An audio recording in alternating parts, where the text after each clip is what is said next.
on a l'honneur et le grand privilège de recevoir ce soir Monsieur Jean Sévilla, qui va venir nous parler donc de l'archiduc et de l'impératrice Zita. Donc, Monsieur Sévilla, bienvenue ici dans la chapelle du Grand Séminaire de Montréal.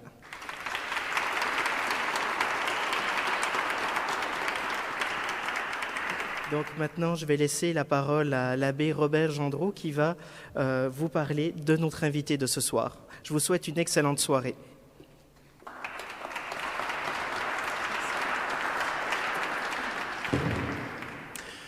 Bonsoir à tous. C'est un privilège, un honneur et une joie aussi de vous présenter M. Jean Sévilla.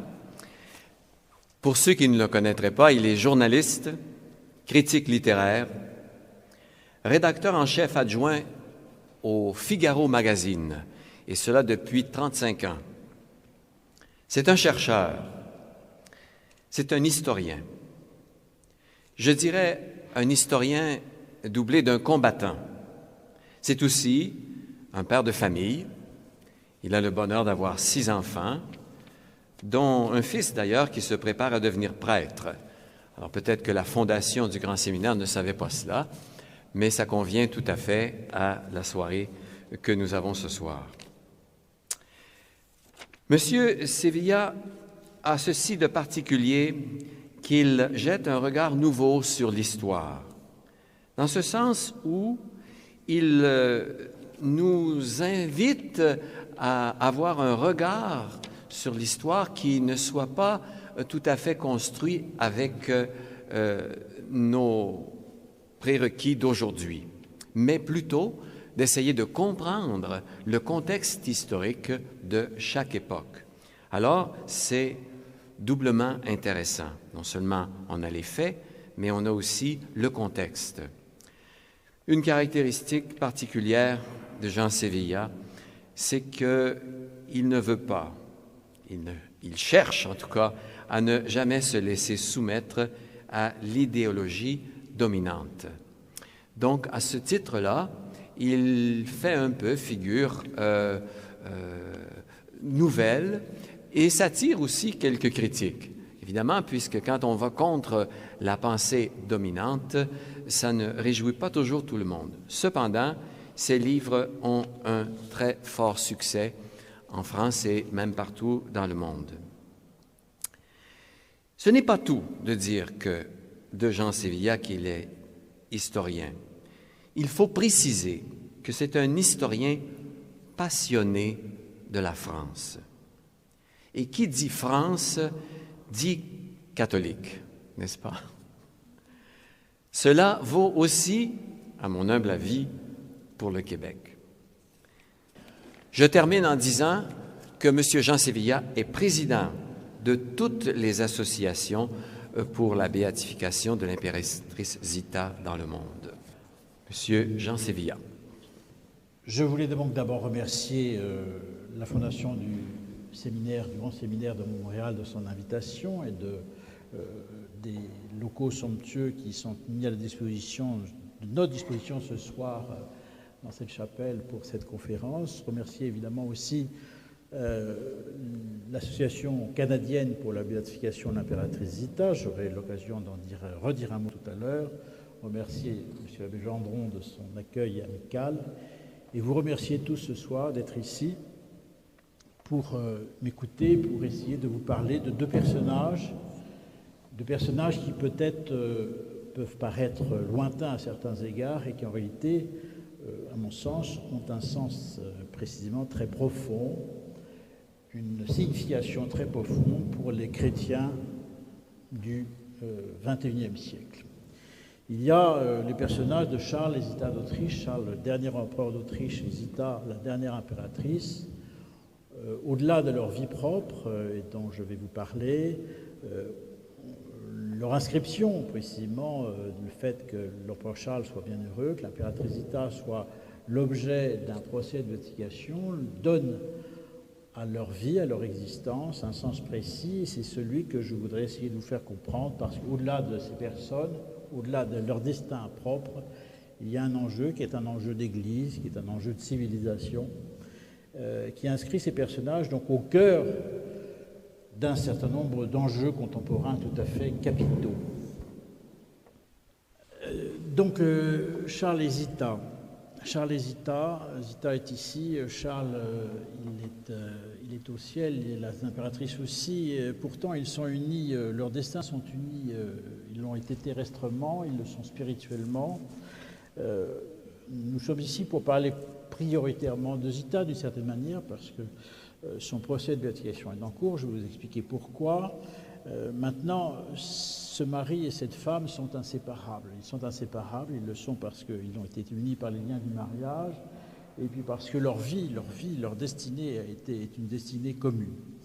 Alors, l'empereur Charles, qui est l'empereur Charles, pour aller très très vite, il est le dernier empereur d'Autriche et roi de Hongrie. Alors, l'Autriche-Hongrie, il faut avoir cette géographie-là en tête, parce que souvent, au XXIe siècle, enfin aujourd'hui, quand on parle de l'Autriche, et pour ceux d'entre vous, Québécois, qui avaient eu l'occasion d'aller en Europe, l'Autriche, on pense à ce petit pays plein de charme et plein d'histoire, mais qui est aujourd'hui un petit pays. L'Autriche-Hongrie, l'Autriche sur laquelle a régné l'empereur Charles et l'impératrice Zita, c'est beaucoup plus que l'Autriche actuelle. Cet empire représentait sa superficie, représentait tout ou partie de 13 États européens actuels. C'est-à-dire que l'Autriche-Hongrie, ce n'était pas simplement l'Autriche, c'était aussi la Hongrie, c'était aussi la Tchéquie, la Slovaquie, le sud de la Pologne, un bout de l'Ukraine, un bout de la Roumanie, un bout de la Croatie, la Slovénie, un petit morceau d'Italie. Donc on est dans une géographie qui est totalement différente. L'empire des Habsbourg, l'empire d'Autriche, a été fondé au Moyen-Âge.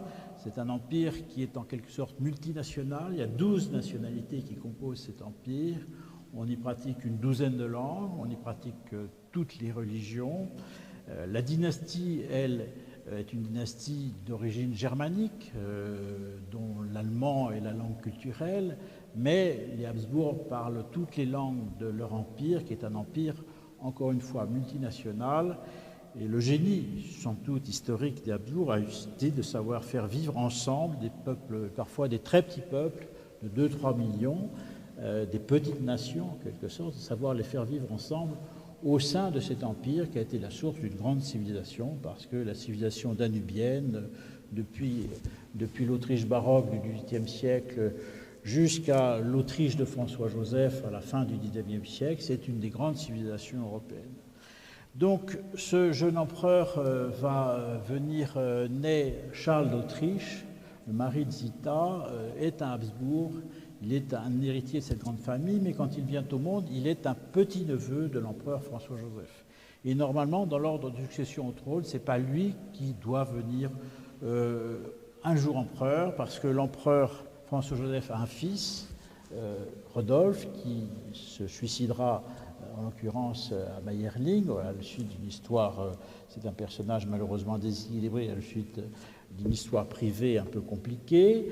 Et puis ensuite, dans l'ordre de succession au trône, venait un neveu de François-Joseph, l'archiduc François-Ferdinand, et ensuite, juste après, Charles d'Autriche. Mais donc dans la lignée, il ne devait pas être empereur. Et quand il vient au monde, Charles, il vient au monde en 1887, il se prépare au métier qui est celui de tous les hommes de sa dynastie, c'est-à-dire être officier. Tous les Habsbourg sont officiers dans l'armée impériale.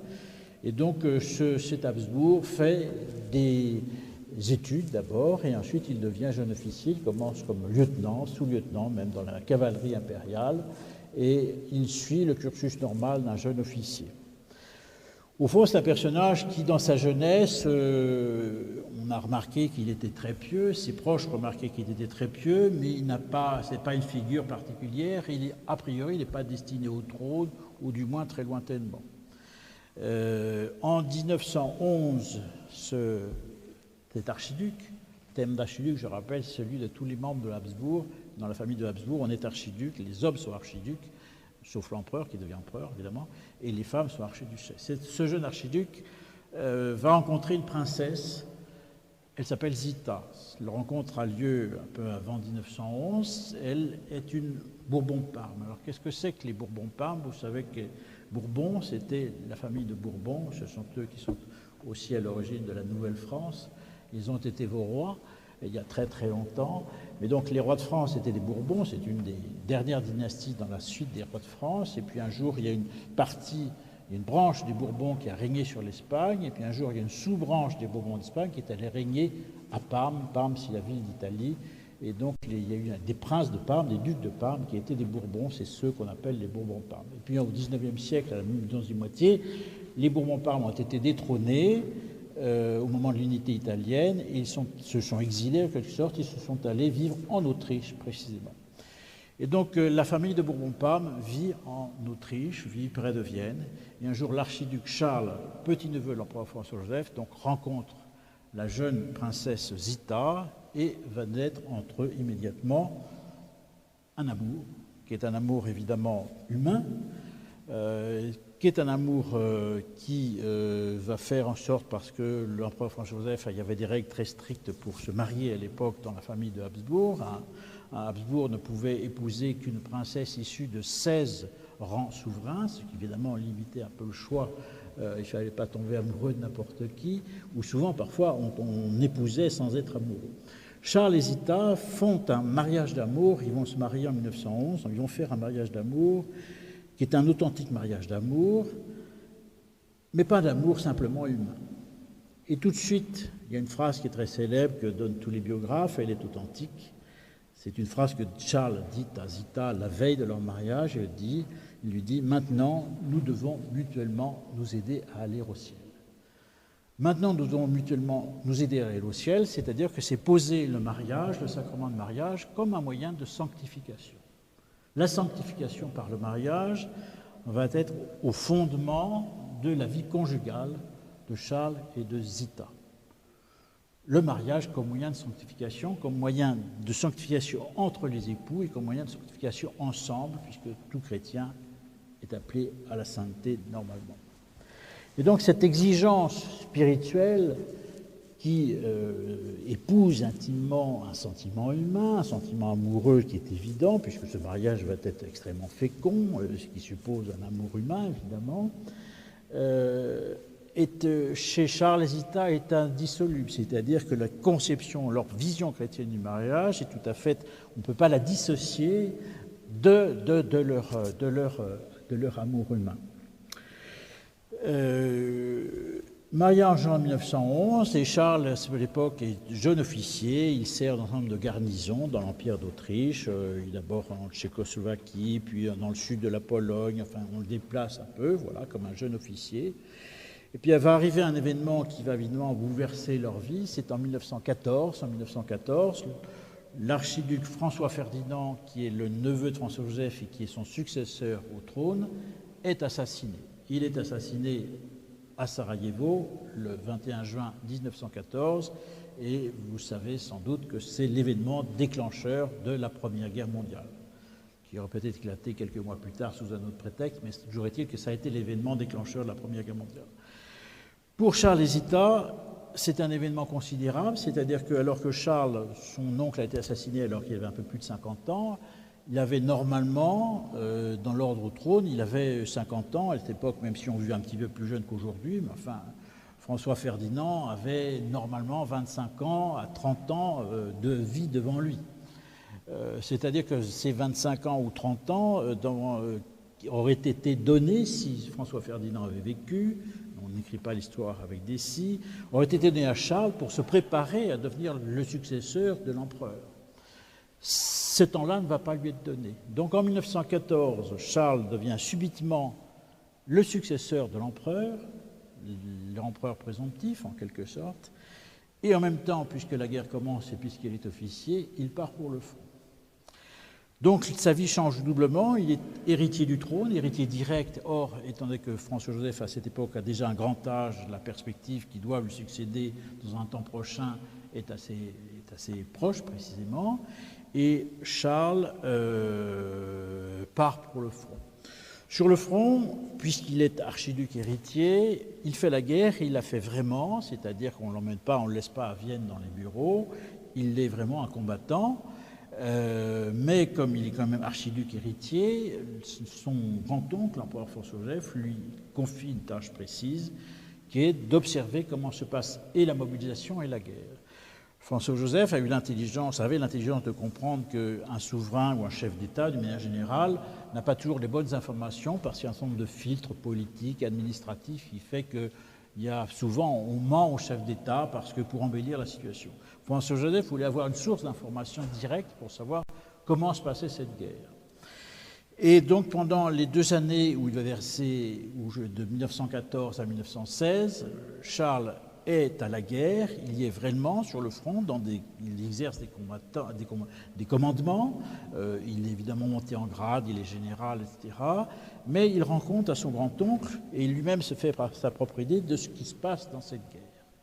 Et dans cette guerre qu'avec le recul du temps, nous appelons maintenant la Première Guerre mondiale, puisque malheureusement elle sera suivie 20 ans après d'une Seconde Guerre mondiale, mais dans cette guerre, Charles a compris un certain nombre de choses. La première chose qu'il a compris, c'est que parce qu'il l'a vu sur le terrain, c'est que cette guerre est une guerre d'un type nouveau. C'est une guerre d'un type nouveau dans ce sens que, dès le XIXe siècle, bien entendu, les guerres étaient coûteuses en vie humaine. En Europe, nous avons eu des guerres affreuses. Napoléon a fait des guerres, les batailles napoléoniennes, ça pouvait être 20 000 morts en 2-3 jours. Mais c'est mis en branle en 1914 une machine immense d'abord qui va mobiliser toutes les nations. Et vous savez que même le Canada, qui est pourtant lointain des champs de bataille européens, a été entraîné dans cette affaire. Et que cette guerre est un type nouveau dans ce sens où tous les jours, toutes les semaines, tous les mois, ce sont des centaines, des milliers, des dizaines de milliers de jeunes hommes qui sont broyés par cette guerre. Et Charles a la conscience aiguë, les sources le montrent, il se dit aucun homme d'État n'a le droit moral de porter cette guerre. On n'a pas le droit d'exiger des hommes de tels sacrifices. Ils vont au-delà. La guerre, malheureusement, fait partie de l'aventure humaine ou de la destinée humaine, mais Charles dit que cette guerre est une guerre inacceptable parce qu'elle exige trop des hommes. Et donc Charles est habité par cette idée qu'il faut sortir de la guerre. Il veut sortir son pays. Il se dit quand je serai empereur, ça arrivera. Si la paix n'est toujours pas revenue, il faut sortir de la guerre. Il faut que nous sortions de cette guerre. Deuxième intuition qu'il a, il a compris, et ça, de ce point de vue-là, c'est une modernité, une intelligence chez lui politique, il a compris que cette guerre allait changer les rapports sociaux en Europe. Il a compris que cette guerre était d'un type nouveau, en Europe et d'ailleurs dans le monde entier, qu'on demandait leur liberté et même leur sang à des millions d'hommes. Et que ces millions d'hommes, au fond, une fois la guerre terminée, considéreraient qu'ils ont un droit. Le droit de l'homme qui a donné sa liberté et son sang pour son pays considère qu'il y a un droit. Et donc Charles s'est dit, cette guerre va modifier les équilibres sociaux de la vieille Europe. Et, raisonnait-il, puisque lui était un futur monarque, nos vieilles monarchies européennes, il parlait pour la Russie, il parlait pour l'Allemagne, pour son pays, l'Autriche-Hongrie, si nous ne réformons pas nos empires, nous serons balayés par la Révolution. Et tout empereur que nous sommes, nous ne vaudrons rien, nous ne résisterons pas à la pression des peuples qui exigeront des droits. Il y a en quelque sorte une poussée démocratique qui sera provoquée par cette guerre qui aura modifié tous les rapports sociaux. Et Charles se dit, il faut réformer nos empires et notre empire d'Autriche-Hongrie doit être réformé. Et le grand projet que conçoit Charles, je vous l'ai dit, l'Autriche-Hongrie, c'était une douzaine de peuples. Il se dit que chacun des peuples qui composent mon empire, mon futur empire, a les mêmes droits, la même dignité. Pour Charles, qu'on soit un Autrichien ou un Ruthène, c'est-à-dire ce sont les Ukrainiens d'Autriche, ou un Slovaque ou un Slovène, chaque peuple a son identité, son histoire, mais chacune de ces identités, chacune de ces histoires est respectable, et je dois être le souverain de tous mes peuples qui ont la même dignité et à qui je dois donner par sens de la justice, et chez lui c'est un sens chrétien de la justice qui se met en œuvre à ce moment-là, il se dit, il faut que je réforme mon empire pour que tout le monde, tous les habitants de l'Autriche et de la Hongrie aient les mêmes droits politiques et que leur nationalité propre, leur culture propre ait la même voix au chapitre. Et donc, il est animé par ce double esprit. Il faut sortir de mon pays de la guerre et il faut réformer mon pays. 1916, le vieil empereur François-Joseph meurt. Charles devient l'empereur. Il devient l'empereur Charles Ier en Autriche. Il devient le roi Charles IV. Vous savez que les Habsbourg avaient deux couronnes. Il y avait l'empire d'Autriche et puis le royaume de Hongrie. Charles devient donc l'empereur Charles Ier en Autriche. Alors couramment on l'appelle empereur, mais pour les Hongrois, il est le roi. Et l'impératrice Zita sera la reine pour les Hongrois. Et donc, il devient donc souverain. Il a 29 ans. Il a 29 ans. Imaginez ce que c'est que ce défi humain qui tombe sur la tête de ce jeune homme de 29 ans, que de devenir au milieu de la guerre, on est en 1916, donc au milieu de la... Et il ne sait pas que c'est le milieu, lui encore. Mais nous savons maintenant, avec le recul du temps, que c'est le milieu. Il devient donc le souverain de la 4e puissance européenne. Je ne l'ai pas dit tout à l'heure, mais l'Autriche-Hongrie, ce n'est pas un petit, c'est la 4e puissance européenne, les 3 premières étant les mêmes qu'aujourd'hui, la France, la Grande-Bretagne et l'Allemagne. L'Autriche-Hongrie est la 4e puissance européenne à l'époque. Il devient donc à 29 ans souverain de la 4e puissance européenne avec une double conviction, une double volonté. Je veux sortir mon pays de cette guerre et je veux réformer mon pays. C'est une sorte de pari surhumain qui s'impose à lui-même et qui va lui tomber sur les épaules. Je suis malheureusement obligé de vous dire la fin tout de suite parce que de toute façon la fin vous la connaissez déjà. C'est un pari qu'il va échouer à le remplir. Et pourtant, il n'a pas à démériter, il se sera battu jusqu'au bout et pour la paix et pour réformer son empire. Alors la paix, concrètement, c'est que Charles, tout de suite, dès qu'il accède au trône, va négocier avec les Alliés. Il va entrer secrètement, clandestinement, évidemment, ce sont des négociations secrètes. Toutes les négociations de ce type étaient secrètes, les opinions publiques n'étaient pas au courant, mais Charles va négocier avec les Français et les Anglais par l'entremise de 2 de ses beaux-frères. Pourquoi de ses beaux-frères? Parce que j'ai parlé des Bourbons-Parme, les Bourbons-Parme dont vivaient en Autriche, et donc l'impératrice Zita avait beaucoup de frères, beaucoup de sœurs aussi. L'impératrice Zita avait plusieurs frères qui, au moment de la déclaration de guerre en 1914, se sont engagés dans l'armée impériale autrichienne par loyauté envers le pays qui avait accueilli leur famille, d'exilés en quelque sorte. Et l'impératrice avait 2 autres frères qui, par fidélité à leurs aïeux bourbons, à leurs aïeux français, se sont engagés du côté des Alliés. Et donc il y avait des Bourbons-Parme qui étaient des 2 côtés, en quelque sorte, des 2 côtés de la guerre. Et donc il y a 2 frères de l'impératrice, les princes Sixte et Xavier, qui sont officiers. Ils ont essayé de se faire admettre dans l'armée française, on les a refusés parce qu'ils étaient Bourbons. Ils ont essayé dans l'armée anglaise, ça n'a pas marché. Ils sont officiers dans l'armée belge. Voilà. Ils sont lieutenants d'artillerie dans l'armée belge. Et donc, par l'entremise de ces 2, alors tout ça est secret, par l'entremise de ces 2, Charles va contacter ces 2 beaux-frères, va leur demander « Voulez-vous être mes interprètes auprès des Alliés ?» Et donc il y a tout un jeu, c'est une histoire qui va durer 6 mois, elle est extrêmement complexe, je ne vais pas vous la raconter, je vais le raconter dans mes livres, mais donc il y avait des négociations secrètes qui vont entre Vienne, Paris et Londres, Charles essayant de voir à quelles conditions les Alliés, français et anglais, seraient prêts à négocier avec lui vers une paix pour sortir l'Autriche de la guerre, et même pour, puisque c'était son vrai dessein, même pour contraindre l'Allemagne elle-même à entrer dans une logique de paix, à sortir de la logique de la guerre à tout prix, qui était à l'époque celle du haut commandement allemand. Cette histoire va échouer. Pourquoi? Alors il y a des raisons techniques, c'est aussi parce que l'Autriche était une puissance secondaire par rapport à l'Allemagne et que les Anglais et les Français n'avaient pas d'intérêt immédiat à conclure la paix avec l'Autriche. C'est un petit peu compliqué. Il y a le fait que l'Italie s'y est opposée, l'Italie qui était entrée dans la guerre plus tard, en 1915, du côté des Alliés, c'est-à-dire des Français et des Anglais, s'est opposée à toute négociation avec l'Autriche. Je n'entre pas dans les détails, je n'en ai pas le temps. La réalité qui est fondamentale qui est là, c'est que dans Charles, jeune empereur, jeune souverain, au-delà du flot de sang de la guerre, a tendu une main fraternelle à ses adversaires, à ses ennemis, si on prend les termes de l'époque. Cette main fraternelle n'a été prise par personne. Cette main fraternelle a été prise par personne. Pour moi, c'est fait partie des grandes occasions manquées de l'histoire du XXe siècle. Et donc, en dépit, les négociations qui passent par les princes Sixte et Xavier commencent en janvier 1917, c'était il y a exactement 100 ans. Le cœur même, c'était en mars 1917, il y a exactement 100 ans. Dès le mois d'avril, c'est fichu et au mois de mai-juin, c'est complètement abandonné. Et pourtant, malgré ça, eh bien, Charles va continuer. Quand en août 1917, le pape Benoît XV lance un appel général à la paix à l'ensemble des puissances des belligérants de la Première Guerre, le premier qui répond tout de suite, les Anglais se taisent, les Français se taisent, les Allemands se taisent, le seul qui répond immédiatement à l'appel du Saint-Père, qui dit oui, faisons la paix, négocions, etc., c'est Charles d'Autriche. Il a été profondément, et il y a d'autres, j'ai parlé très brièvement, mais des négociations passées par les princes Sixte et Xavier, mais il y a eu d'autres négociations secrètes qui ont été conduites sous la direction de Charles.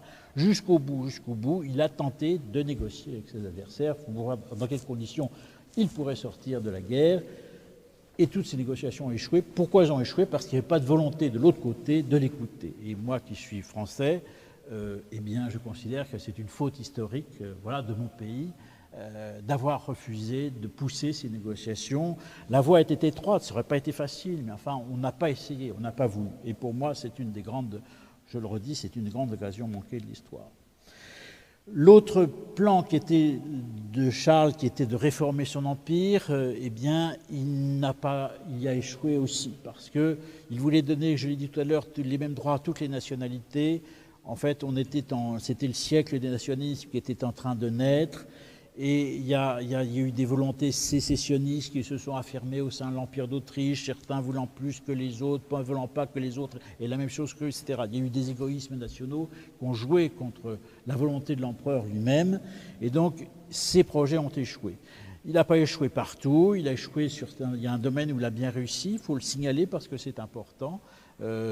C'était un homme qui était habité par, vous savez qu'au XIXe siècle, il y a un grand courant ce qu'on appelle le catholicisme social, c'est-à-dire la doctrine sociale de l'Église, qui était présent dans toute l'Europe, notamment dans le monde germanique, en Autriche et dans l'Allemagne du Sud. C'est un courant important, en France aussi. Et Charles était imprégné par cette pensée-là. Et donc, il y a toute une action, je raconte ça dans mes livres, je n'ai pas le temps de développer ça, une action sociale de Charles qui est voulue penser par Charles, notamment le fait qu'à l'époque, et dans aucun pays du monde, les politiques publiques en matière de santé, en matière d'affaires sociales, c'est-à-dire de soins des pauvres, des malades, etc., il n'y avait pas d'organisme public. Et Charles a l'idée, avec ses conseillers, de créer ce qui existe maintenant dans tous les pays modernes, un ministère de la santé et des affaires sociales. Eh bien, le premier ministère de la santé et des affaires sociales qui existait dans le monde occidental, c'est en Autriche-Hongrie, et c'est une idée personnelle de Charles d'Autriche. On sait son implication, là aussi on a les sources, parce que tout ça est documenté, notamment il s'est personnellement impliqué. L'Autriche-Hongrie souffrait terriblement sur un plan alimentaire, c'est un pays qui n'avait pas de colonie, qui n'avait pas accès à la mer, et donc souffrait terriblement de sous-alimentation qui devenait dramatique à la fin de la guerre.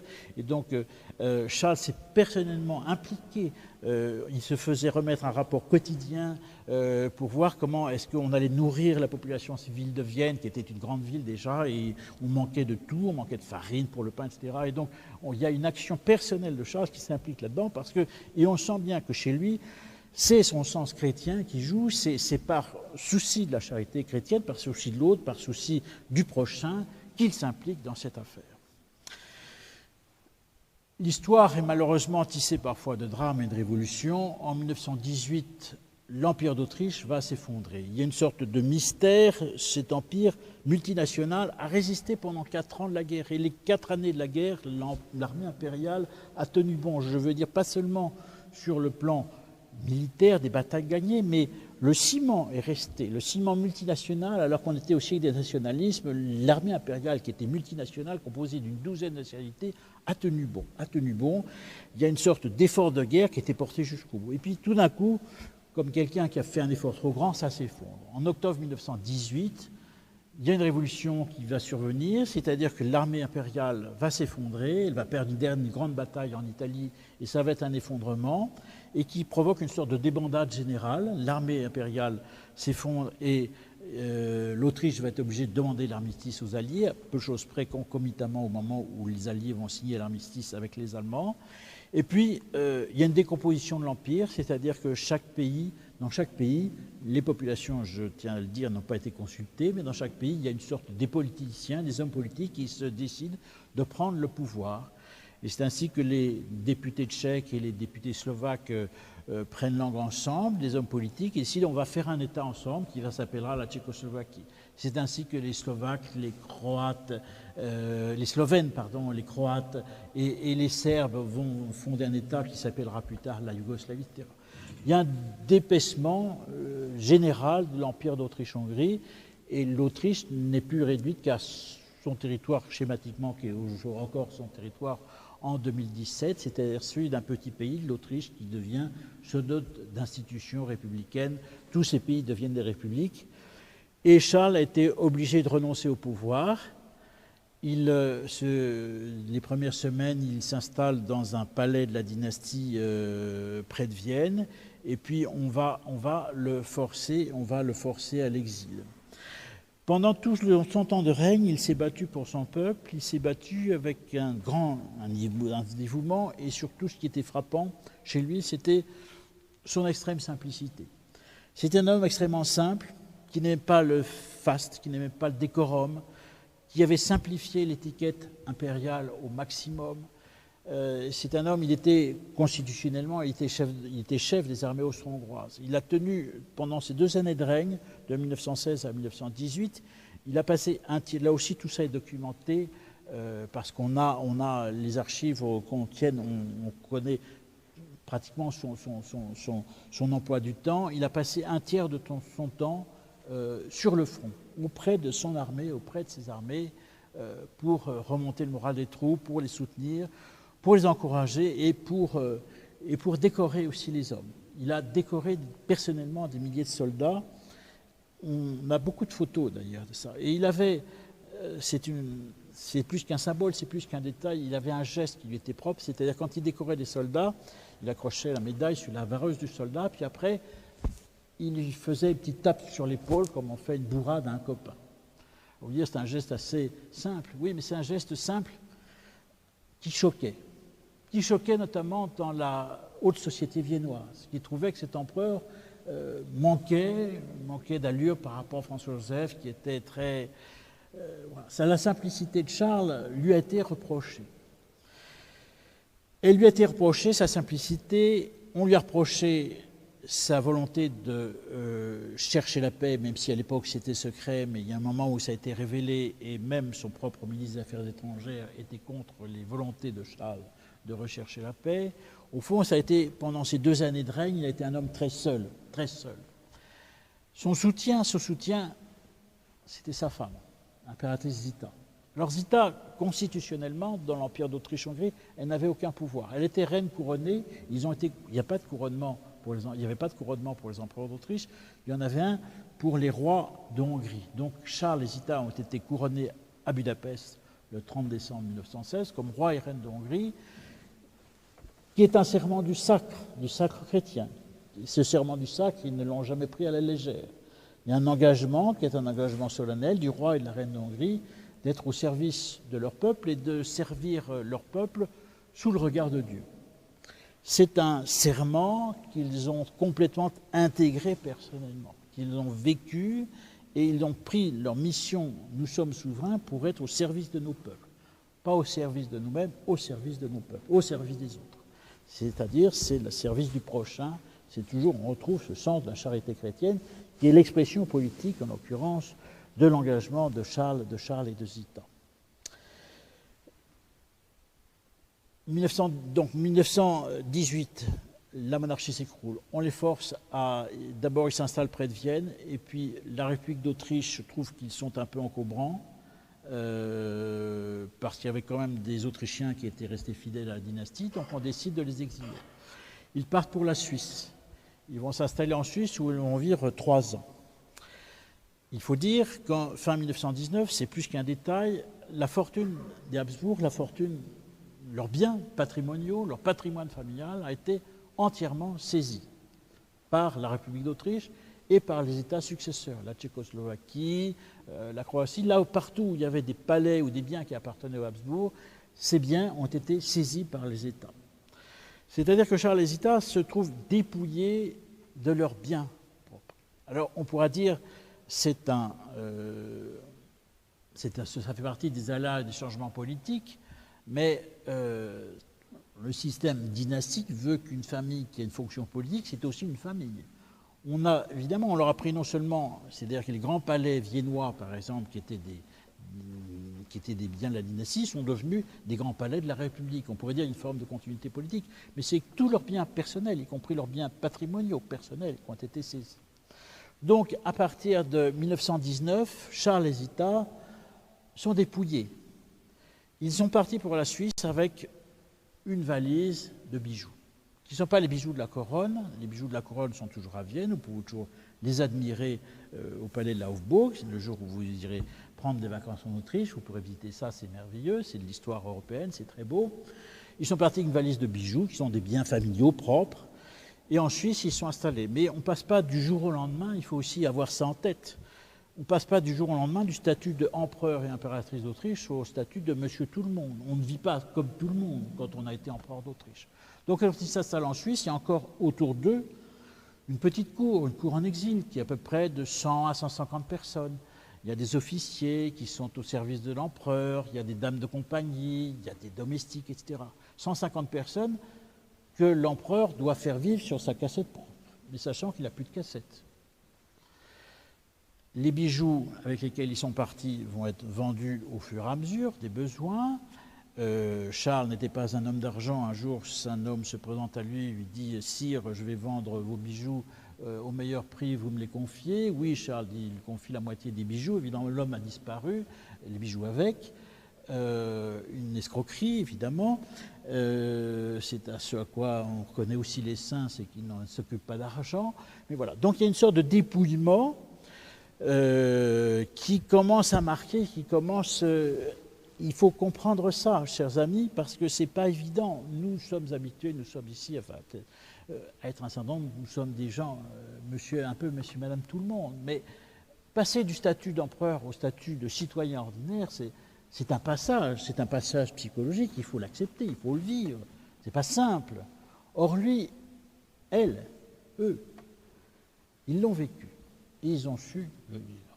Et pourquoi ils ont su le vivre? Parce que, ils l'ont dit, parce que c'était leur foi chrétienne qui les aidait à tenir. Parce qu'ils se sont dit, c'est une épreuve qui nous est envoyée, et bien, puisqu'on y a épreuve, on va essayer de la vivre chrétiennement. 1921, Charles essaye de remonter sur le trône en Hongrie. Il y a une tentative de restauration de la monarchie en Hongrie, 2 tentatives d'ailleurs, je simplifie. Les 2 vont échouer. Au terme de la deuxième, qui est une sorte de petit coup d'État, mais précisément comme c'est un coup d'État, que ça commençait un peu à tirer dans les coins, que le sang commençait à couler, Charles a dit non, je ne reviens pas en Hongrie pour faire couler le sang, on arrête. Et donc il a arrêté, et il a été arrêté au sens propre. Les Anglais, qui à l'époque occupaient encore la Hongrie, c'était les suites de la Première Guerre mondiale, font prisonnier cet empereur. Cet empereur, ce jeune empereur qui commençait à bouger toujours alors qu'il était détrôné, qui revient en Hongrie, ça commençait à devenir gênant pour l'équilibre européen tel qu'il était conçu, l'équipe de l'après-guerre, et on décide de l'exiler. Et donc Charles et Zita, on les met dans un bateau et on les emmène à Madère. Madère, c'est une île, vous savez, qui appartient au Portugal, qui est à 300 km à peu près des côtes de l'Afrique. Ils arrivent à Madère, tous les 2 seulement. Ils ont chacun une valise et il y a un domestique qui les accompagne. Les enfants sont pour l'instant restés en Europe. Ils arrivent et comme c'est un empereur détrôné, mais c'est un empereur, évidemment, je dis que c'est un empereur, il doit être sûrement très riche puisqu'il est un empereur, et donc on l'installe dans un hôtel de luxe à Funchal. Funchal, c'est la petite capitale de Madère. Et Charles doit, dès le lendemain de son arrivée, ravaler sa honte et aller voir le propriétaire de l'hôtel, lui expliquer qu'il n'a pas les moyens d'honorer la facture qui lui sera présentée. Le propriétaire de l'hôtel est un homme élégant, qui comprend la situation, qui va trouver une solution. Un de ses amis possède sur les hauteurs de Madère une petite maison, là, qui est une maison d'été, une sorte de petit grand pavillon, qui est une maison pour une toute petite famille. Et donc cette maison va être mise à la disposition de la famille impériale. Mais nous sommes allés, à ce moment-là, ils arrivent à Madère en novembre 1921, le temps qu'on fasse 2-3 travaux dans cette maison, ils s'installent en janvier 1922. Nous sommes en hiver, et l'hiver Cette maison est sur les hauteurs. L'hiver à Madère, le mois de janvier, c'est le royaume de la pluie, de la brume, du brouillard. Et donc il s'installe, le couple impérial, l'impératrice entre-temps est allée chercher les enfants qui sont arrivés d'Europe, il s'installe toute la famille, 2-3 domestiques, un précepteur pour les enfants, on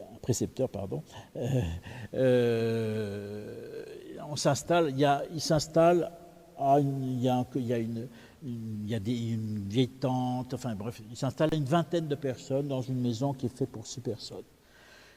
C'est une maison qui est une maison, je vous l'ai dit, d'été. C'est-à-dire qu'il faut imaginer, ils arrivent dans une maison où il n'y a pas de drap, où il n'y a rien, qui est une maison où il y a l'humidité qui coule sur les murs.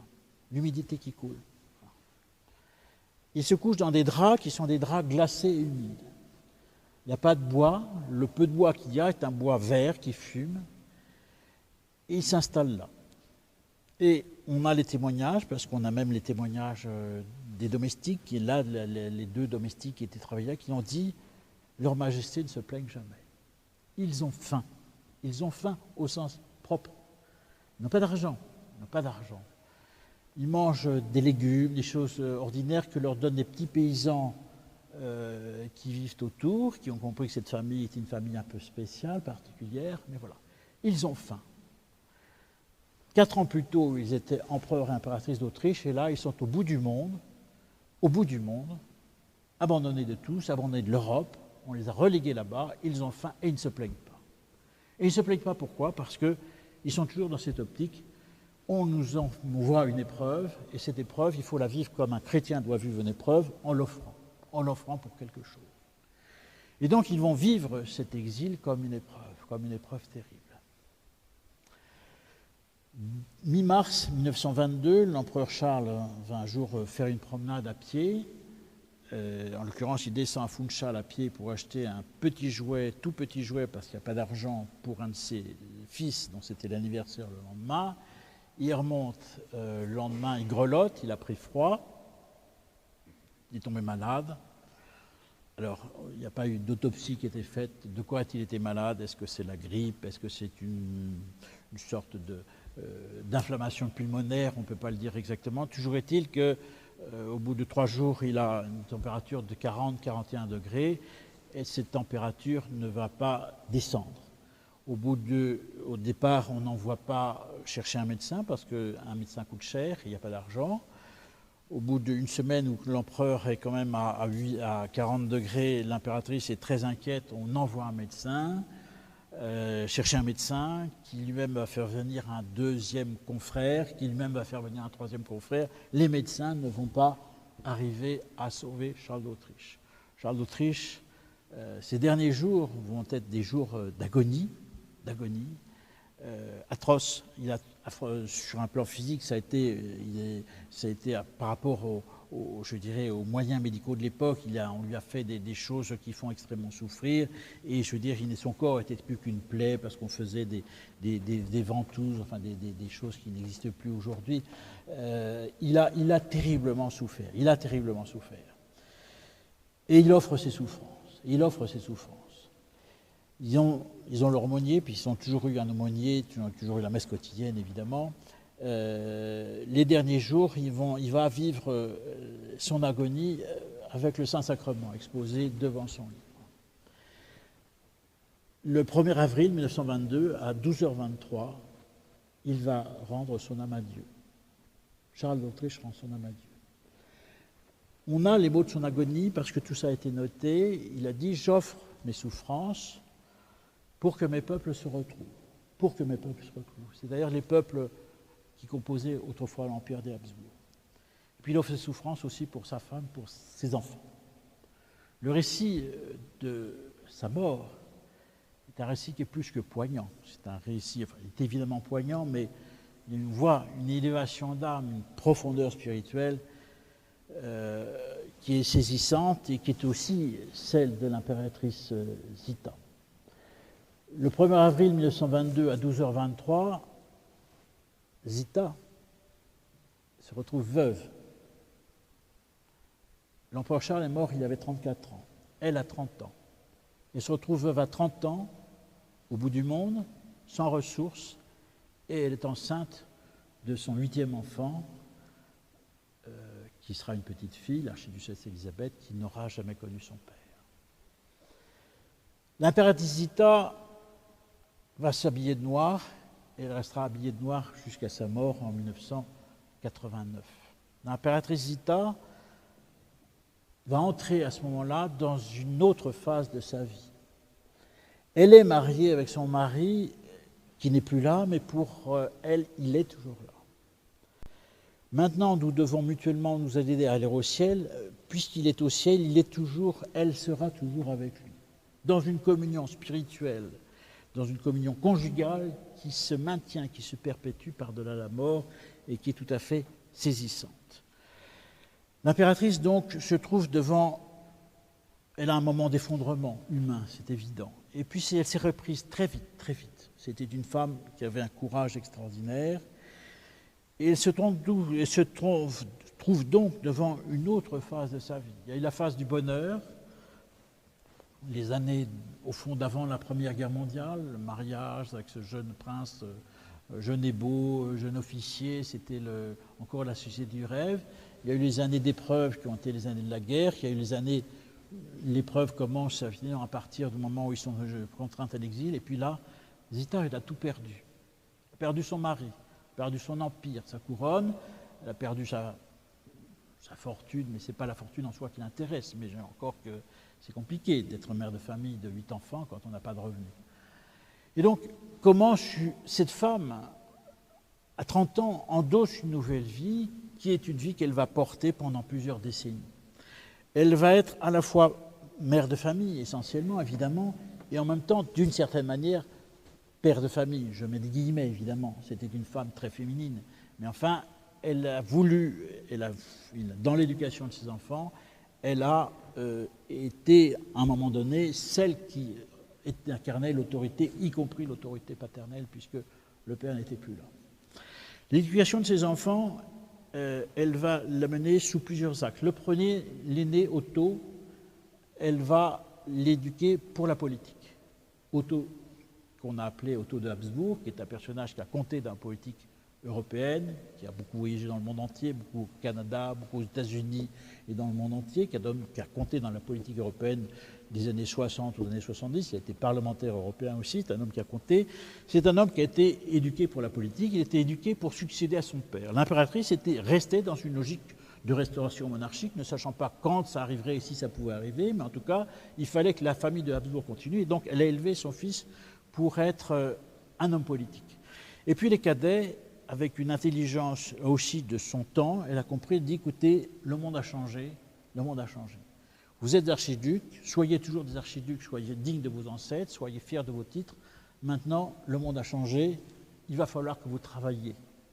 Il va falloir que vous bâtissiez vous-même vos vies, il va falloir que vous méritiez vous-même les mérites qui vous seront donnés et les grâces qui vous seront données. Et donc, elle va élever ses enfants dans cette perspective-là, qui va faire de tous ses enfants, tous, des combattants. Des combattants de la foi, des combattants de la famille, des combattants de la vie. Des hommes.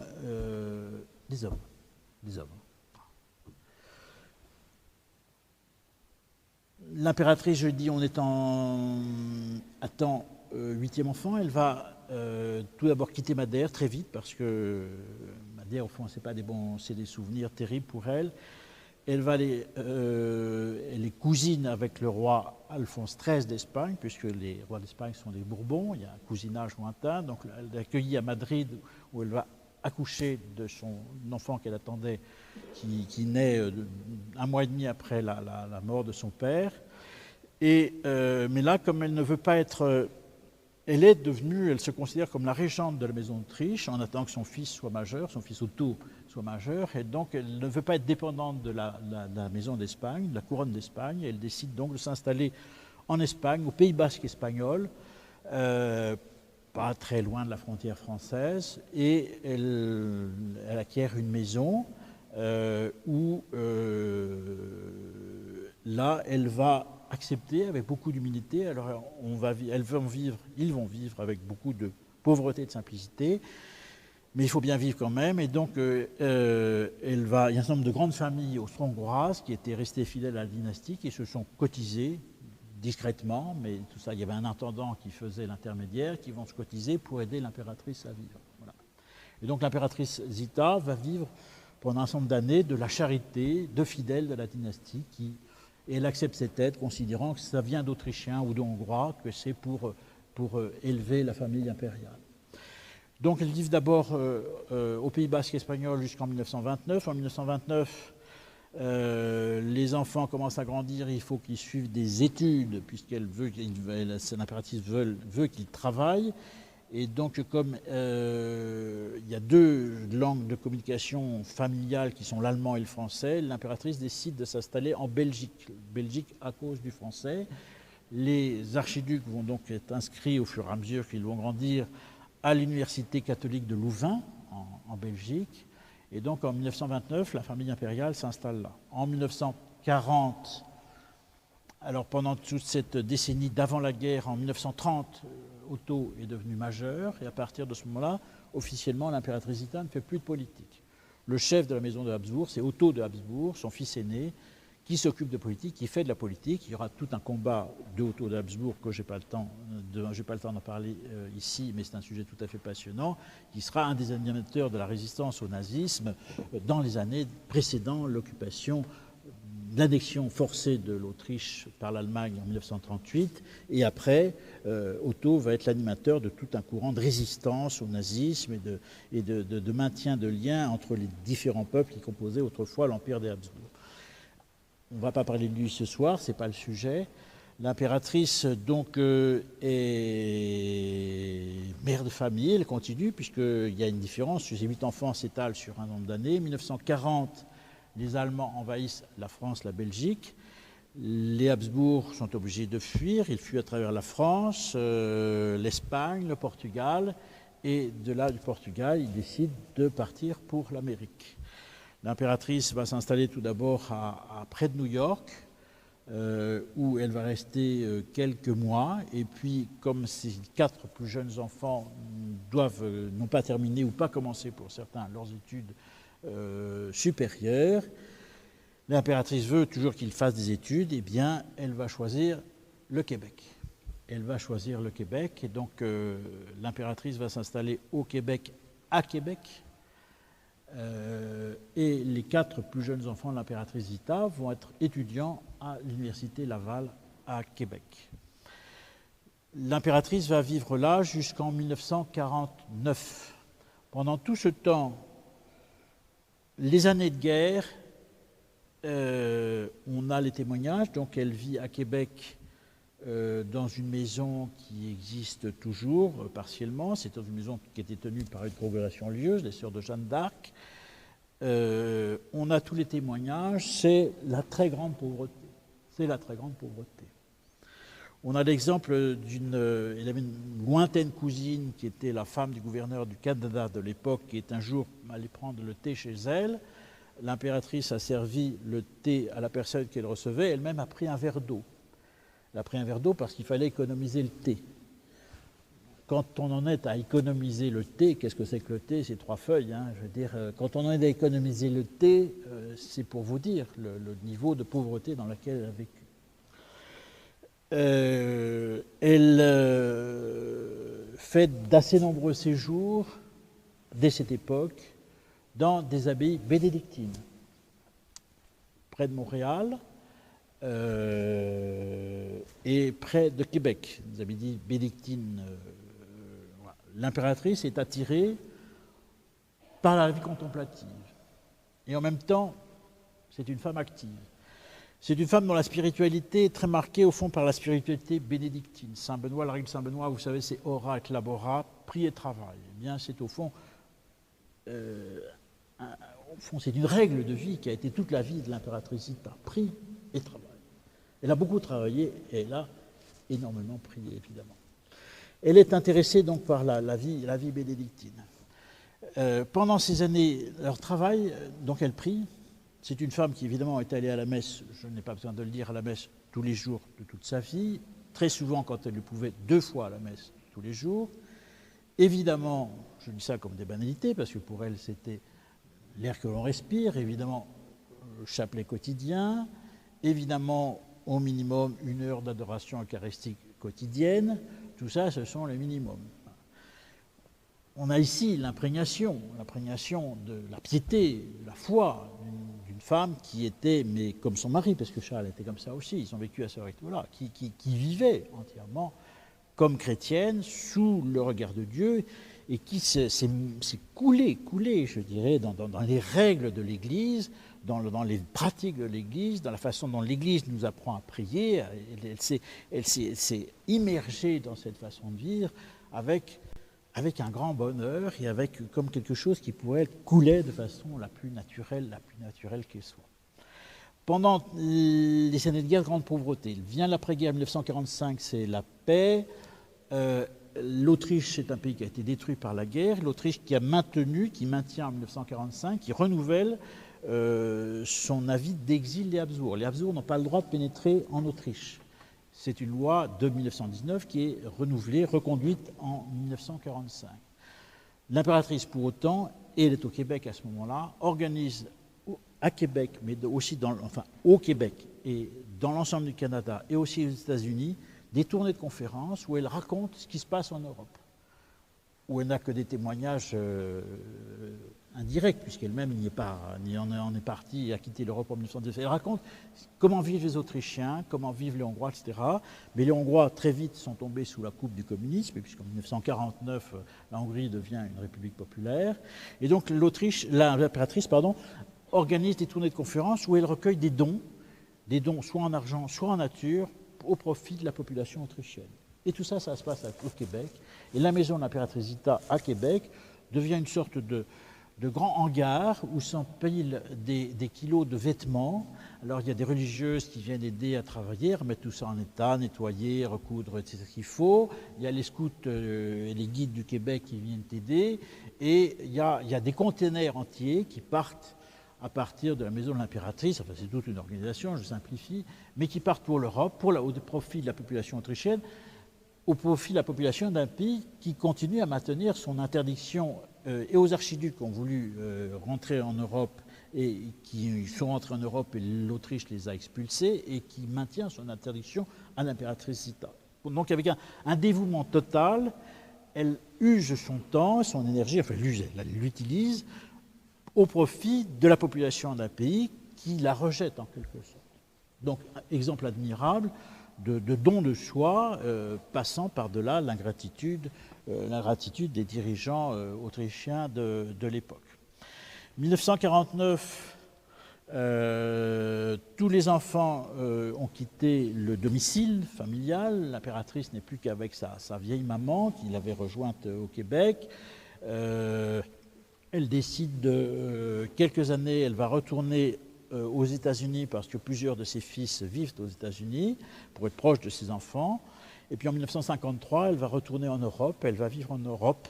Donc elle quitte le Québec, mais elle gardera avec votre pays un lien très fort, puisqu'on a les témoignages, on a les sources de voyages très régulier qu'elle fera au Québec. Je crois que le dernier, si je ne m'abuse, est de 1969. Ce n'est pas si ancien. 1953, je disais, elle retournait en Europe. Et là, l'impératrice, qui était attirée par la vie bénédictine, a l'idée d'entrer en religion. Elle veut entrer à Solesmes. Solesmes, c'est une grande abbaye bénédictine, c'est même une congrégation bénédictine dans l'Église.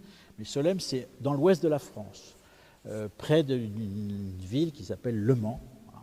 Il y a une grande abbaye bénédictine. En fait, il y a 2 abbayes. Il y a Saint-Pierre de Solesmes, qui est une abbaye d'hommes, et Sainte-Cécile de Solesmes, qui est une abbaye de femmes. Et donc, l'impératrice veut entrer à Sainte-Cécile. Le père abbé et la mère abbesse de l'époque sondent les enfants de l'impératrice, qui disent nous, on n'est pas très, très enthousiastes à l'idée que maman entre en religion, parce que d'abord, on n'a plus notre père, donc c'est elle qui fait le lien avec la famille. Et puis, c'est l'époque où les enfants de l'impératrice ont commencé à se marier, commencé à avoir des enfants. Ils se disent, nos enfants ont besoin d'une grand-mère, donc on n'est pas très l'idée que notre mère entre en religion ne nous enthousiasme pas. Donc le père abbé de Solesmes dit à l'impératrice, Majesté, je suis désolé, je ne vous prends pas en quelque sorte, votre devoir d'État c'est de continuer à vous occuper de votre famille, Alors l'impératrice l'accepte parce qu'elle a toujours été dans l'esprit d'obéissance, mais comme elle avait aussi du caractère, elle a obtenu un cas qui est assez rare dans l'Église, elle a obtenu un adulte qui lui a permis de vivre dans la clôture à Solesmes 2 mois par an.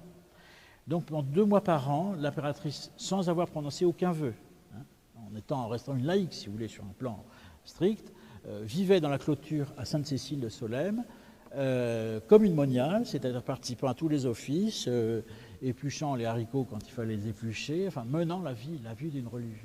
2 mois par an. Elle a fait ça pendant toutes les années 60, 70, jusqu'en 1973, son dernier séjour long à Solesmes. Voilà. À la fin, elle commençait à avoir un âge de plus en plus respectable. Donc à la fin de sa vie, elle s'est installée en Suisse. Et c'est là en Suisse que, très âgée, elle mourra en 1989, donc à l'âge de 97 ans, ce qui est un bel âge. Elle aurait eu la joie de son vivant, il y a depuis longtemps, en 1949, sous Pie XII, d'apprendre que la cause de béatification de son mari était ouverte. Et donc l'impératrice a pu témoigner, et elle était évidemment un des tout premiers témoins un peu plus directs, sur la vie de l'empereur Charles. Elle a témoigné lors de ce procès. Le procès de béatification de l'empereur Charles, donc ouvert en 1949, a été retardé, long, c'était pour différentes raisons. Je n'ai pas le temps de raconter tout cela, aboutira finalement en 2004. Le 3 octobre 2004, Charles d'Autriche a été béatifié par Jean-Paul II, le pape Jean-Paul II. C'est même la dernière cérémonie de béatification à laquelle Saint Jean-Paul II a présidé. Pour la petite histoire, mais c'est un petit peu plus que la petite histoire, le pape polonais voulait faire aboutir la cause de Charles d'Autriche. Pourquoi ? Parce qu'il portait son prénom, Karol. Et ce n'est pas un hasard, c'est parce qu'en fait, vous savez que Jean-Paul II, la famille Wojtyła, était du sud de la Pologne, c'est-à-dire la Galicie, cette région qu'on appelle la Galicie, qui faisait partie de l'Empire d'Autriche. Et le père de Jean-Paul II était officier dans l'armée impériale autrichienne. Et ensuite, il était, après la Première Guerre mondiale, il était officier dans l'armée polonaise une fois que la Pologne a été reconstituée. Je rappelle que la Pologne est un pays qui avait disparu de la carte au XVIIIe siècle, qui existait culturellement mais pas politiquement. Et donc, le père de l'empereur Charles, officier de l'armée autrichienne, avait été décoré par l'empereur Charles, justement. Et donc, quand il a eu un premier fils qu'il a appelé Joseph, comme tous les bons Polonais, qui a une grande dévotion à Saint-Joseph, et ensuite, son deuxième fils, il l'a appelé Karol. C'est pas un hasard, c'était en mémoire de l'empereur Charles, Karl. Et donc Jean-Paul II savait qu'il portait ce prénom, que ce prénom de baptême lui a été donné par mémoire de l'empereur. Et donc et d'ailleurs quand les quelques fois où l'impératrice Zita a été reçue en audience par Jean-Paul II a crié en disant toujours « Ah, mon impératrice ». Et donc c'est charmant. Et donc voilà. Donc Jean-Paul II a tenu à faire aboutir cette cause de béatification. Qui a donc été prononcé en 2004. Une fois une année après environ, la famille impériale d'Autriche, une fois que leur père était bien heureux, eh bien, on pensait à leur mère, l'impératrice Zita. Et donc il y a un certain nombre de démarches qui ont été entreprises au Vatican, ici et là, et pour faire ouvrir aussi une cause de béatification donc pour l'impératrice Zita. Pour des raisons canoniques un petit peu complexes, normalement, une cause de béatification doit s'ouvrir dans le diocèse où est morte la personne sur laquelle on ouvre un procès. En l'occurrence, elle est morte dans le diocèse, en Suisse, dans le diocèse d'une ville qui s'appelle Coire, et l'évêque de Coire a dit « j'ai pas les moyens de faire un procès de béatification, je ne trouverai pas le monde, donc ça ne l'intéressait pas. » Voilà. Vienne aurait pu, la cause aurait pu être ouverte à Vienne, mais Vienne disait on porte déjà l'empereur Charles, qui est bien heureux, mais si un deuxième miracle lui est attribué, il peut devenir saint. Donc, de Habsbourg, ça faisait un petit peu beaucoup, parce qu'en Autriche, les causes de canonisation et de béatification des Habsbourg, enfin, ça a toujours un sens un peu politique, donc il se méfie un peu. Et donc, la famille a pensé à Solesmes, parce que précisément, Solesmes a été le centre spirituel de l'impératrice Zita. Les religieuses de Solesmes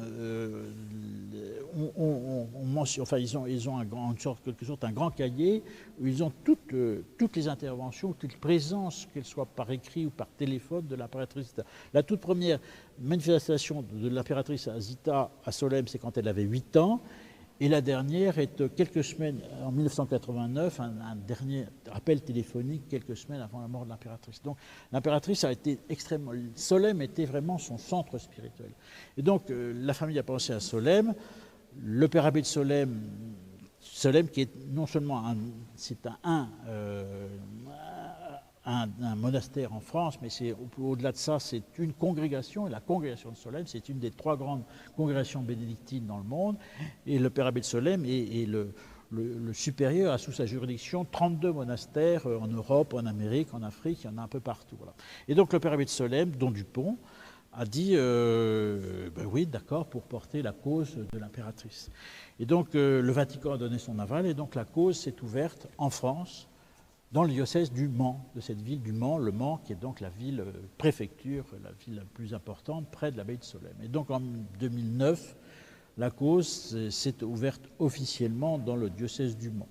En l'occurrence, j'ai eu un jour un appel alors moi j'étais en contact avec, j'ai publié mon livre en 1997, longtemps avant tout cela, avant même la béatification de l'empereur Charles, sur l'impératrice Zita. Donc j'avais des contacts avec la famille impériale. Et donc en on a commencé en 2006 à en parler.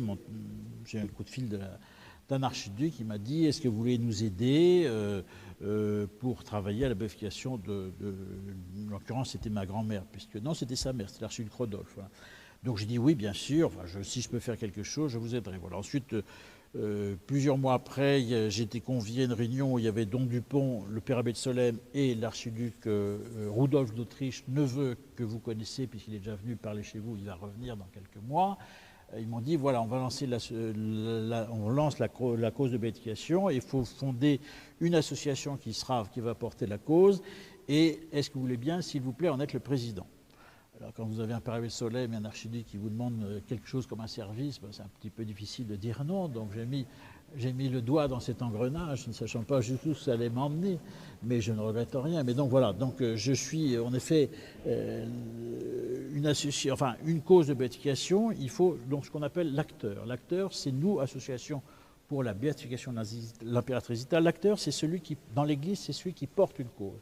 C'est-à-dire que l'esprit de l'Église, l'idée de l'Église, c'est que la béatification vient du peuple de Dieu. C'est ce qu'on appelle la fama sanctitatis, c'est la réputation de sainteté. Il faut que ce soit le peuple de Dieu qui se tourne vers l'Église, vers les autres églises, pour dire telle ou telle personne mérite d'être déclarée bienheureuse ou sainte. Voilà. Et donc l'acteur, c'est celui qui porte la cause. Donc l'acteur peut être un diocèse, peut-être une congrégation religieuse, peut-être une paroisse, il y a tous les cas de figure, et ça peut être aussi une association de laïcs. Là, en l'occurrence, il a été décidé de fonder ça sous la forme d'une association de laïcs. Donc nous avons fondé une association pour la béatification de l'impératrice Zita, et à la suite de quoi nous avons eu l'idée parce que la cause doit être universelle, évidemment, eh bien de fonder des associations sœurs ou des associations filles de notre association dans tous les pays où a vécu l'impératrice Zita. C'est ainsi que, je ne vais pas commencer par ici, parce que voilà, nous avons une fondation belge pour la béatification de l'impératrice Zita, puisque l'impératrice Zita a vécu en Belgique. Nous avons une fondation, une association en Croatie, nous en avons une en Autriche, etc. Et nous avons l'association canadienne pour la béatification de l'impératrice Zita, qui est animée par la famille Blot. Monsieur Jean-Claude Blot a été son président fondateur. C'est son fils Benoît qui vient de lui succéder à la tête de cette association. Et nous travaillons à travers les frontières et grâce à Internet, évidemment, et au courriel, en bonne entente et en amitié, et surtout quand j'ai l'occasion de pouvoir connaître directement nos amis. Voilà. Donc toutes ces associations concourent à la cause. S'il s'agit de faire prier pour la cause, de la faire connaître. Voilà, nous sommes l'acteur, ça c'est le rôle de l'acteur. Alors le contenu proprement de la cause, ça c'est plus technique. Il y a ce qu'on appelle, nous avons nommé, puisque c'est notre rôle, on nomme un postulateur. Le postulateur en l'occurrence est un prêtre. Aujourd'hui il s'appelle l'abbé Léonard, c'est un prêtre du diocèse de Strasbourg en France, et qui est celui qui lui vraiment va animer la cause sur un plan technique, si vous voulez.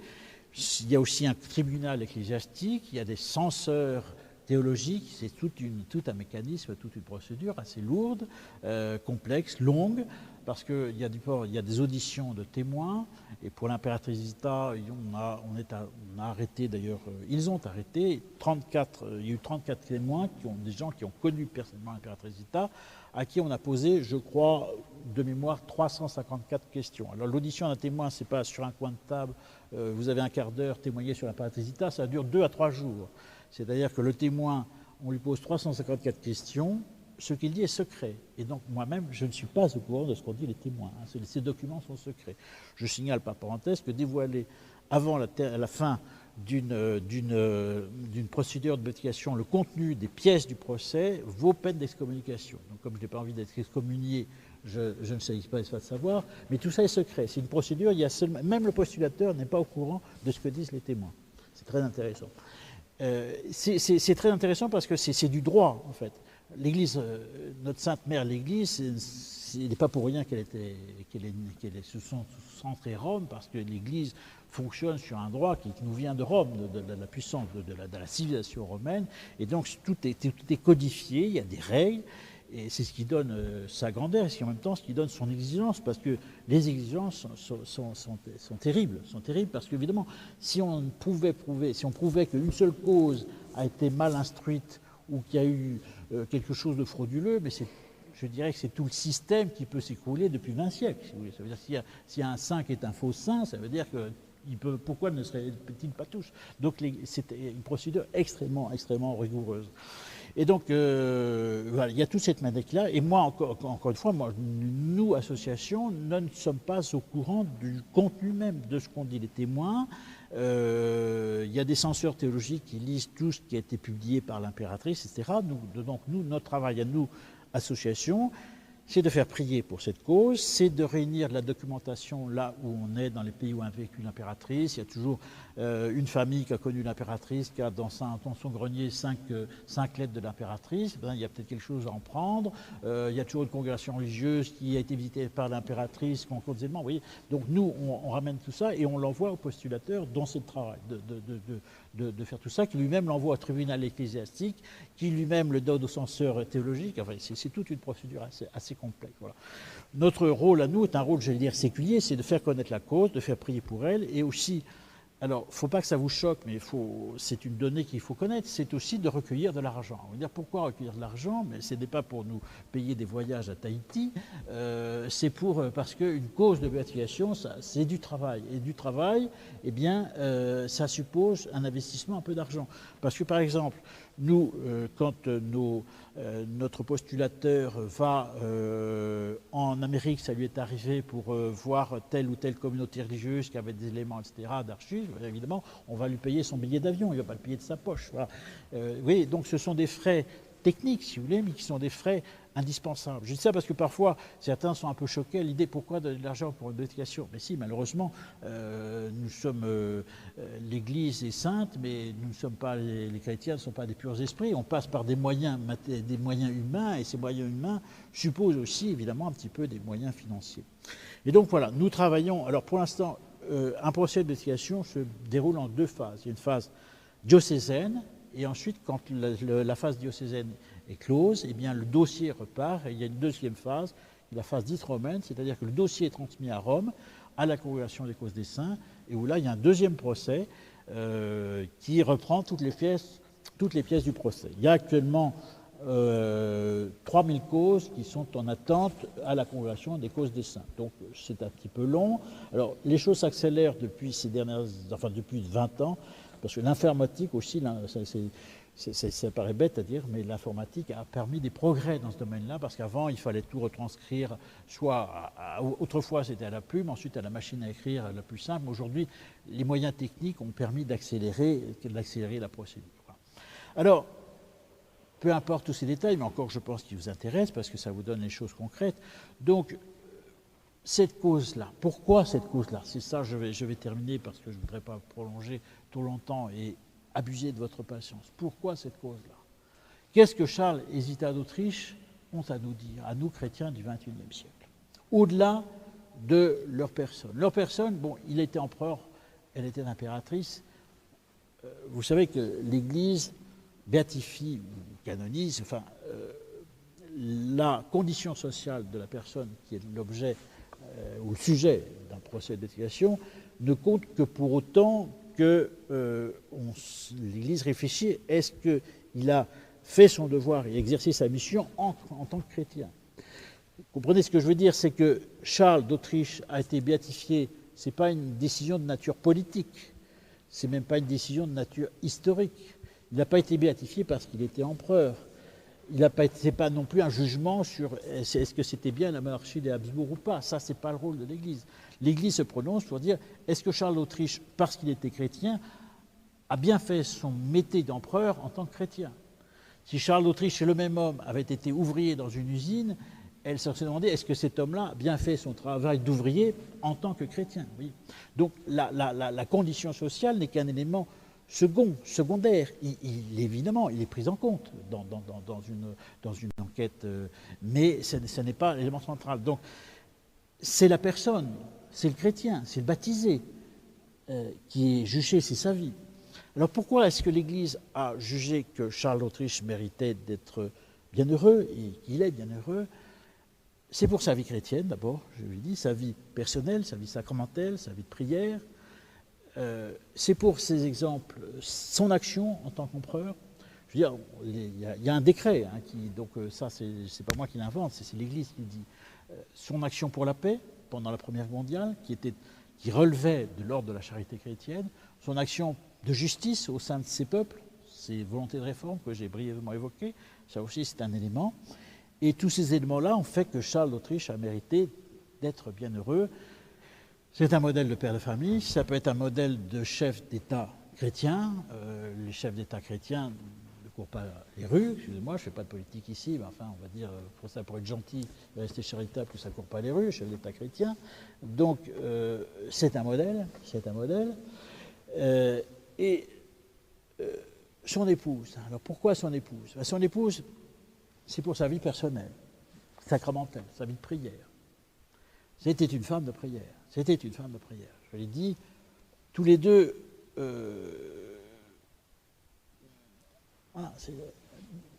aller 2 fois à la messe par jour, 1 heure d'adoration eucharistique, un chapelet, ça c'est pour le courant, le quotidien, et puis tout le reste qui arrivait de temps en temps, si vous voulez, il faut une imprégnation de la foi qui est quand même très, très forte, qui n'est pas donnée à tout le monde, puisque la foi est un don.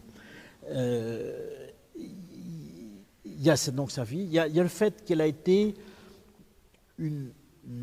son lien conjugal, la façon dont elle a vécu son sacrement de mariage. Maintenant, nous devons mutuellement nous adhérer au ciel. Elle a fait le choix de ne pas se remarier. L'Église autorise parfaitement le remariage pour les veufs ou les veuves. Mais elle a fait le choix de continuer à vivre surnaturellement, en quelque sorte, surnaturellement avec son mari. Et on sait qu'elle a vécu surnaturellement avec son mari jusqu'à sa mort à elle. Elle a vécu pendant pratiquement 70 ans de sa vie surnaturellement avec son mari. Un lien conjugal maintenu par-delà la mort. C'est donc quelque chose d'assez rare et d'assez précieux. Donc c'est pour ça. Elle a été une mère de famille exemplaire, et bien elle suit son action de charité que j'ai évoquée, que ce soit pendant la Première Guerre mondiale ou après la Seconde Guerre mondiale. C'est une femme qui s'est extrêmement impliquée. Il y a, l'impératrice Zita étant morte en 1989, il y a encore beaucoup de témoins, des gens qui l'ont connue personnellement. Je veux dire, leur témoignage concorde. Là, encore une fois, les témoignages au sens de ce qui s'est dit pendant le procès de béatification, je n'en sais rien, puisque je ne connaissais pas ces secrets. Mais enfin, quand les gens parlent spontanément, on voit bien qu'il y a une émanation de l'impératrice Zita, c'est quelqu'un de qui émanait une force spirituelle, une charité qui était extrêmement forte, qui marquait tous les gens qui l'ont approchée. Et puis une extrême simplicité. Cette femme qui avait tout perdu, qui a vécu dans la pauvreté, oui, on peut dire dans la pauvreté, jusqu'à la fin de sa vie, a accepté ce changement de conditions sociales tout à fait formidable.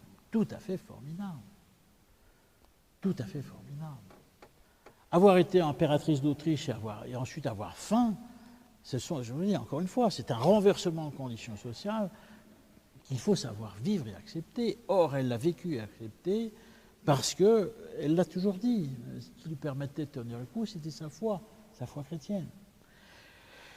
Donc, pour l'instant, l'impératrice est l'objet d'un procès dont je ne peux pas vous dire s'il va aboutir ou pas. Il aboutira si le bon Dieu le veut, si l'Église le veut, et si vous tous qui êtes là, priez pour cela.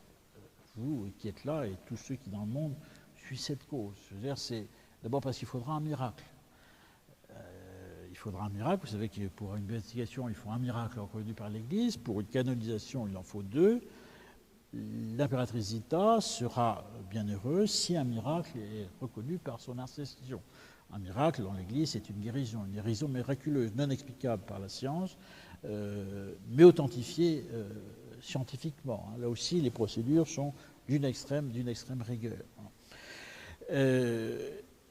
Qu'est-ce qu'ils ont à nous dire donc, oui, Charles est bienheureux. Pour l'instant, l'impératrice n'est que l'objet d'un procès. Elle est servante de Dieu, c'est son titre. Vénérable, c'est plus tard. Elle est servante de Dieu. Au Vatican, on nous a bien dit que si jamais l'empereur Charles n'était toujours pas canonisé et que l'impératrice Zita était béatifiée, pour l'instant, canoniquement, ce sont 2 dossiers tout à fait distincts. D'ailleurs, Charles est bienheureux, il n'y a plus de procès, son procès est terminé. On attend simplement, éventuellement, un 2e miracle pour qu'il devienne saint. Et ensuite, c'est la décision du pape. L'impératrice est bienheureuse. L'Église nous a dit que si Charles était bienheureux et l'impératrice l'était aussi, les 2 causes qui, pour l'instant, sont canoniquement distinctes pourraient être réunies et que les 2 personnages pourraient cheminer vers une éventuelle canonisation ensemble. Ça a été le cas, vous savez, pour les parents les Martins, pardonnez-moi, c'est la fatigue, je cherchais mes mots. Et donc, ça serait un couple. Alors, moi, c'est là où je pense qu'il y a une actualité tout à fait formidable du message et de la vie de l'empereur Charles et de l'empereur d'Autriche. D'abord, ce qui dégage leur vie, c'est que nous avons tous une mission. On a tous reçu une mission sur cette terre, et cette mission, il faut la mener jusqu'au bout, quoi qu'il en soit. Quoi qu'il en soit.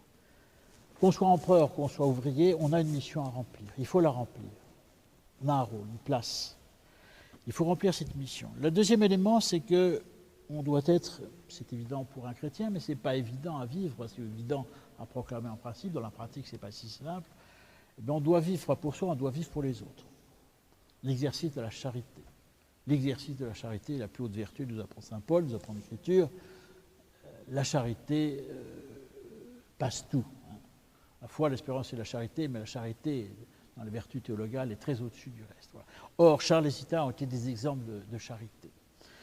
Or, la charité est une exigence précisément qui est une des plus difficiles. Or, eux, ils ont su la pratiquer jusqu'au bout. Dans l'abandon à Dieu. Dans l'abandon à Dieu. Qui est extraordinaire chez lui. Et puis, il y a cette idée précisément que il y a cette simplicité, ce sens de l'humilité. Voilà un couple qui avait tout, on va dire, la gloire, la fortune, les titres, les palais, etc. Ils ont tout perdu. Ils ont tout accepté, ça. Et cette épreuve-là, ils l'ont acceptée parce qu'ils l'ont vécu ensemble, et sous le regard de Dieu. Donc c'est cette idée d'abandon. Or, et puis ils incarnent la fidélité conjugale, maintenue, y compris maintenue par-delà la mort. Or, cette idée du mariage chrétien, et de la fidélité conjugale, et de la fidélité à son engagement, me paraît fondamentale dans notre époque. Je ne vous apprends pas, parce que vous le savez tous, et c'est un spectacle que nous avons tous autour de nous, y compris dans nos propres familles, parce que nul n'est épargné, que la famille est une institution qui souffre dans le monde qui est le nôtre. Il souffre de l'individualisme contemporain, il souffre des normes morales, des normes NOR-MES que la société prétendrait changer. On va même jusqu'à des bouleversements anthropologiques aujourd'hui où on ne sait plus si un homme est un homme et une femme. Eh bien, moi, je trouve que Charles et Zita, lui est un homme. Et elle est une femme. Et ensemble, ils forment un couple. Ils forment un couple chrétien, et cette force du mariage chrétien, me paraît un message tout à fait fondamental, précisément pour une période, un temps, une époque qui est la nôtre. Tous saints, les saints passent les siècles par définition, et la sainteté est universelle, mais dans notre temps, où la famille est si menacée, tant source de dangers, d'épreuves, et même moquée, humiliée, eh bien moi je pense sincèrement, parce que c'est un peu ma croisade à moi évidemment, que Charles et Zita d'Autriche sont des personnages, ce sont nos contemporains, et je pense à tous ceux qui n'ont pas tendu la main à Charles d'Autriche pendant la Première Guerre mondiale. Moi je suis français, mais je tends la main à Charles d'Autriche, cette main que mes ancêtres n'ont pas tendue, je la lui tends dans la fraternité de l'Église pour lui dire menons ensemble le combat pour Dieu et pour la famille. Voilà. Merci.